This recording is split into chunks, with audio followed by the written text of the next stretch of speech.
हरियाणा चुनाव के बाद में ईवीएम को लेकर के जो सवाल उठे, उन सवालों पर चुनाव आयोग ने फुल स्टॉप लगाने का काम किया। चुनाव आयोग ने कहा कि यह सिर्फ बयानबाजी है, ये कांग्रेस पार्टी गुमराह करने का काम कर रही है। जो पार्टी देश की सबसे पुरानी पार्टी है उसको इस प्रकार से आरोप नहीं लगाने चाहिए। ऐसे आधारहीन आरोप लगा करके कांग्रेस लोगों को गुमराह कर रही है। यानी एक तरीके से कांग्रेस ने जो माहौल बनाने की कोशिश की थी, या कांग्रेस ने जो कहा था कि नतीजे इतने जो है वो अविश्वसनीय है कि हम इस पर विश्वास भी नहीं कर सकते, इनको स्वीकार भी नहीं कर सकते। तमाम लोगों ने, पत्रकारों ने या इंटेलिजेंस की रिपोर्ट ने कांग्रेस की सरकार बनने की वहां पर हर हाल में मोहर लगाई थी, और ऐसे में हम इनको स्वीकार नहीं कर सकते। लेकिन अब सवाल यह है कि कांग्रेस कहती है कि हम ऐसे चुनाव के नतीजों को हम स्वीकार नहीं कर सकते हैं। दूसरी तरफ चुनाव आयोग कहता है कि यह पूरी तरीके से बेसलेस है, आधारहीन है, ईवीएम पर ऐसे आरोप लगाना, और यह हर बार आरोप लगाना जब आप चुनाव हार जाते हैं तब। यह भी कहा। तो अब सवाल यह है कि कांग्रेस के पास में रास्ता क्या है आगे का? क्या कांग्रेस के पास में सिर्फ और सिर्फ एक रास्ता यही बचा है कि कांग्रेस एक बड़े राष्ट्रव्यापी आंदोलन का आह्वान करे ईवीएम के खिलाफ? और क्या वाकई कांग्रेस इसके लेकर के पूरी तरह से तैयार हो गई है? कांग्रेस वाकई एक बड़ा आंदोलन करने जा रही है ईवीएम के मुद्दे पर? राहुल गांधी, अखिलेश यादव, इंडिया गठबंधन के तमाम नेता गाहे बगाए लगातार ईवीएम को लेकर के बोलते रहे हैं। अखिलेश यादव ने तो चुनाव जीतने के बाद जब वो संसद में पहुंचे थे तब उन्होंने कहा था 80 की 80 सीटें भी अगर मैं जीत जाऊं तो भी मैं ये कहूंगा कि मैं ईवीएम पर भरोसा नहीं करता हूं। ये अखिलेश यादव का संसद के अंदर जो उनका पहला वक्तव्य था उसके अंदर उन्होंने कहा था।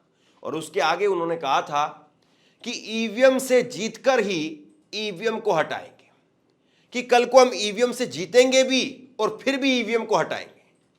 मतलब एक चीज जिसको लेकर के, जिसकी विश्वसनीयता को लेकर के इतने सारे सवाल खड़े हो गए हैं, तो जाहिर सी बात है कोई भी पार्टी हो, राजनीतिक पार्टी हो, उसको एक्शन लेना चाहिए। जब लोगों के अंदर एक इस तरह का अविश्वास फैल गया है तो आप एक चुनाव में, कम से कम एक राज्य के चुनाव में ही सही, आप ईवीएम की बजाय बैलेट पेपर पर चुनाव करवा दीजिए। जैसे अब दिल्ली का विधानसभा चुनाव आ रहा है, अगर चुनाव आयोग चाहे, केंद्र की सरकार चाहे, दिल्ली में अरविंद केजरीवाल चाहे, कांग्रेस चाहे, तमाम अगर पार्टियां कहें कि बैलेट पेपर से चुनाव हो, तो बहुत मुमकिन है कि आप दिल्ली का विधानसभा चुनाव बैलेट पेपर से देख सकते हैं। लेकिन इसके लिए पहल करनी होगी, और पहल कौन करेगा? पहल बीजेपी करेगी। बीजेपी दो तरीके से जरूरी है, क्योंकि बीजेपी एक तो दिल्ली के अंदर पार्टी है जो कि चुनाव लड़ती है, दूसरा बीजेपी केंद्र की पार्टी है, केंद्र सरकार है। तो ऐसे में अगर एक समन्वय बनाया जाए कि लोगों के अंदर जो भ्रांति है, लोगों के अंदर जो अविश्वास ईवीएम को लेकर के पनप रहा है, और उसको लेकर के अगर जरूरी हो संसद से अगर इसको लेकर के कोई प्रावधान निकालना हो, या चुनाव आयोग में इसको लेकर के कोई जरूरी प्रावधान लेकर के आना हो, तो वो भी मुमकिन है। लेकिन क्या वाकई ऐसा होने वाला है? कांग्रेस के नेता उदित राज ने हरियाणा के चुनावों पर चुनाव आयोग का जो जवाब आया उसके बाद में कहा कि कांग्रेस एक बड़ा राष्ट्रव्यापी आंदोलन करेगी, और 1 दिसंबर को रामला मैदान में इसको लेकर के बड़ी रैली की जाएगी। उनका ट्वीट मैं आपको पढ़ करके सुना देता हूं। आज चुनाव आयोग ने कांग्रेस पार्टी द्वारा हरियाणा चुनाव की शिकायत को खारिज कर दिया, शिकायतों का जवाब नहीं दिया, लोकतंत्र की हत्या है। अब पूरे देश में ईवीएम हटाने का आंदोलन होना चाहिए। 1 दिसंबर को दिल्ली की रामला मैदान में रैली करेंगे। कांग्रेस नेता उदित राज से मेरी बात हुई, मैंने फोन पे उनसे बात की कि क्या ये जो रैली हो रही है आपकी, ये इंडिया गठबंधन के बैनर के तले होगी, कांग्रेस के बैनर के तले होगी, या कोई सामाजिक जो है वो आंदोलन है, सामाजिक जिस तरीके से अलग अलग जो कार्यक्रम वो चलाते हैं उनके बैनर के नीचे होगी? तो उन्होंने कहा कि अभी जो प्रारूप बन रहा है वो सामाजिक कार्यक्रम के तहत जिस तरीके से लगातार वो आवाज उठाते रहते हैं दलितों की, पिछड़ों की, उसके बैनर के तहत एक बड़ी रैली होगी और उसमें ईवीएम भी एक बड़ा मुद्दा है। लेकिन इसको लेकर के लगातार बातें चल रही है इंडिया गठबंधन में भी और कांग्रेस पार्टी में भी, और यह भी संभव है कि अभी इसको लेकर के ऐलान इसलिए ना किया जाए क्योंकि अभी महाराष्ट्र के चुनाव के नतीजों पर एक असर इसका पड़ सकता है कि महाराष्ट्र चुनाव के नतीजों से पहले ही बीजेपी, कांग्रेस जो है या इंडिया गठबंधन, वो इसको लेकर के तैयार नहीं दिख रहा है। लेकिन ऐसा लग रहा है कि दोनों तरीके से अब इंडिया गठबंधन के नेता इसको लेकर के आगे बढ़ते हुए दिखाई दे रहे हैं कि साथ ही साथ यहां पर आवाज भी उठेगी, सवाल भी खड़े किए जाएंगे, तैयारियां भी होगी, और उसके बाद में जब नतीजे यहां के फाइनल हो जाएंगे 23 नवंबर को, फिर उसके बाद में 1 दिसंबर यानी करीब एक हफ्ते बाद एक बड़ा जो है वो दिल्ली के अंदर आयोजन होने जा रहा है और जिसमें कांग्रेस पार्टी ईवीएम को हटाने की मांग कर रही है। बड़ी बात यह है कि चुनाव आयोग पर भी सवाल रहते हैं, चुनाव आयोग के संसाधन किस तरीके से, किसके लिए कितना काम करते हैं, किस तरीके से काम करते हैं, उस पर भी सवाल है। लेकिन उसके साथ साथ जो सवाल है वो ईवीएम को लेकर के बड़ा सवाल है, और ईवीएम पर बार बार यही जो है वो आवाज आती है कि एक राष्ट्रव्यापी आंदोलन जब तक नहीं होगा तब तक ये चीजें और इन पर जितनी बातें हैं वो ज्यों की त्यों रहेगी। और पब्लिक के अंदर भी परसेप्शन ये जाता है कि जब आपकी जीत होती है तो आप चुप हो जाते हैं, जब आपकी हार होती है तो आप इसी मुद्दे को जो है वो बोलना शुरू कर देते हैं, इसको उठाना शुरू कर देते हैं।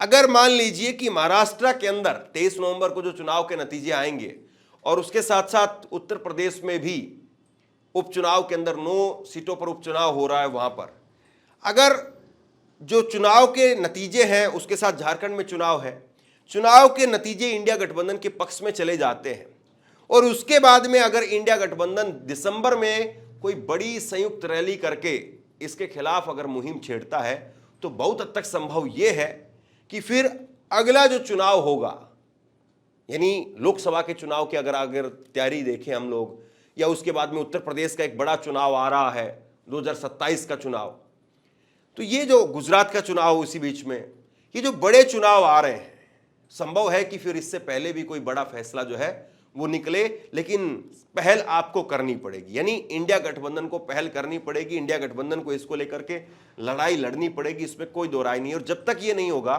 तब तक जाहिर सी बात है उधर से आवाज भी नहीं आएगी, और इसीलिए आवाज यहां से पहले निकलेगी तभी उधर से आवाज आने की कोई संभावना बनेगी। कल जब चुनाव आयोग ने इसको खारिज किया तो चुनाव आयोग ने मल्लिकार्जुन खड़गे को उल्टा 1642 पन्नों की चिट्ठी लिख दी, और 1642 पन्नों की चिट्ठी लिख करके मल्लिकार्जुन खड़गे को उन्होंने कहा कि आप पूरी तरह से आधारहीन आरोप लगा रहे हैं। और कांग्रेस पार्टी इस तरह के आरोप बार बार लगाती है जब जब चुनाव में उसकी हार होती है। ऐसे आरोप लगा करके, और ये आरोप जिस दिन वोटिंग हो रही होती है उस दिन, और जिस दिन काउंटिंग हो रही होती है उस दिन, ऐसे आरोप लगा करके कांग्रेस जो है वो लोगों के अंदर कोई अच्छा संदेश नहीं दे रही है। कुल मिलाकर के राजीव कुमार ने अपनी तरफ से ईवीएम को लेकर के जितने सवाल उठ रहे हैं उनमें पूरी जो एक उनको लेकर के मुद्दा बनाया जा रहा है उसकी हवा निकालने की कोशिश की। अब कांग्रेस पार्टी के पाले में गेंद आ गई है। कांग्रेस पार्टी ने 26 सीटों को लेकर के चुनाव आयोग को शिकायत दी थी, और बैटरी 99% चार्ज क्यों है इस बात को लेकर के हो, या फिर 26 सीटों को लेकर के जो अलग अलग शिकायतें थी उनको लेकर के हो, चुनाव आयोग ने सिरे से सारी बातों से पल्ला झाड़ दिया है। ऐसा नहीं कि कुछ एक दो मुद्दों को कंसिडर किया है या उस पर कुछ कहा है कि हम कुछ वक्त बाद में जवाब देंगे, सब चीजों को जो है चुनाव आयोग ने सिरे से खारिज कर दिया है। हालांकि अभी भी कांग्रेस के नेता शिकायत कर रहे हैं। रेवाड़ी से कैप्टन अजय यादव, उन्होंने कल भी इसको लेकर के ट्वीट किया। अजय यादव ने इसको लेकर के ट्वीट करते हुए लिखा कि चुनाव आयोग ने हरियाणा चुनाव में किसी भी तरह से की अनियमितता की कांग्रेस के आरोप को गलत और तथ्यहीन बता करके खारिज कर दिया, जिससे साफ हो गया है कि चुनाव आयोग भाजपा के इशारे पर काम करती है। चुनाव आयोग ने अपना पक्ष दिया है, उसमें ईवीएम के 99% चार्ज का जवाब नहीं दिया। रेवाड़ी और कई विधानसभाओं में सीसीटीवी कैमरे बंद हुए थे, उन पर कोई स्पष्टीकरण नहीं दिया।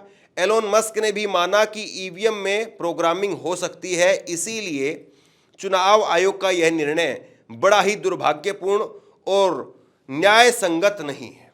यह कांग्रेस के नेताओं की तरफ से कहा जा रहा है। राहुल गांधी ने भी इस ईवीएम को ब्लैक बॉक्स कहा था। देखिए राहुल गांधी का ट्वीट देखिए।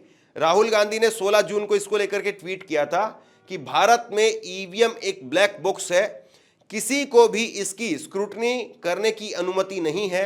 हमारी चुनावी प्रक्रिया में पारदर्शिता को लेकर के गंभीर चिंताएं जताई जा रही है। जब संस्थाओं में जवाबदेही की कमी होती है तो लोकतंत्र एक दिखावा बन जाता है और धोखाधड़ी की संभावनाएं बढ़ जाती है। तो जाहिर सी बात है राहुल गांधी इसको लेकर के लगातार जो है वो चुनाव आयोग पर सवाल खड़े करते रहे हैं। लेकिन अब जब कांग्रेस पूरी तरीके से एक माहौल हासिल कर रही थी, हरियाणा के चुनाव से पहले लोकसभा में भी उसकी 99 सीटें आई और जैसे हरियाणा की चुनाव में उसकी हार हुई तो उससे कहीं ना कहीं उस पूरे माहौल पर डेंट लगा है। अब जो डेंट लगा है तो उसको कैसे जो है वो ठीक किया जाए, ये कांग्रेस के सामने एक बड़ी जो है वो इस वक्त में चुनौती है। बड़ी बात ये भी है कि कांग्रेस पार्टी अगर ईवीएम को लेकर के कोई ठोस मुद्दा या ठोस कदम नहीं उठाती है तो फिर उसकी जो आवाज़ है वो भी लोगों के अंदर हल्की पड़ जाती है। लोग भी फिर कई बार ये कहते हैं कि आप चुनाव जीत जाते हैं तो बंद हो जाते हैं, चुनाव हारते ही फिर शुरू हो जाते हैं। कांग्रेस पार्टी हालांकि ये कहती है कि हमारा जो ईवीएम को लेकर के विरोध है वो हमेशा लगातार बना रहा है। लेकिन अब देखने वाली बात यही है, क्या वाकई कांग्रेस इसको लेकर के कोई बड़ा आंदोलन छेड़ती है, कोई बड़ा आंदोलन जो है वो खड़ा करती है, या अभी जो है वो दूर की कौड़ी है। आप क्या सोचते हैं नीचे कमेंट बॉक्स में लिख करके जरूर बताइए। इस वीडियो को शेयर कीजिए और इसी तरह की तमाम खबरों के लिए ऑनलाइन न्यूज़ इंडिया को सब्सक्राइब कीजिए। आपका बहुत बहुत धन्यवाद।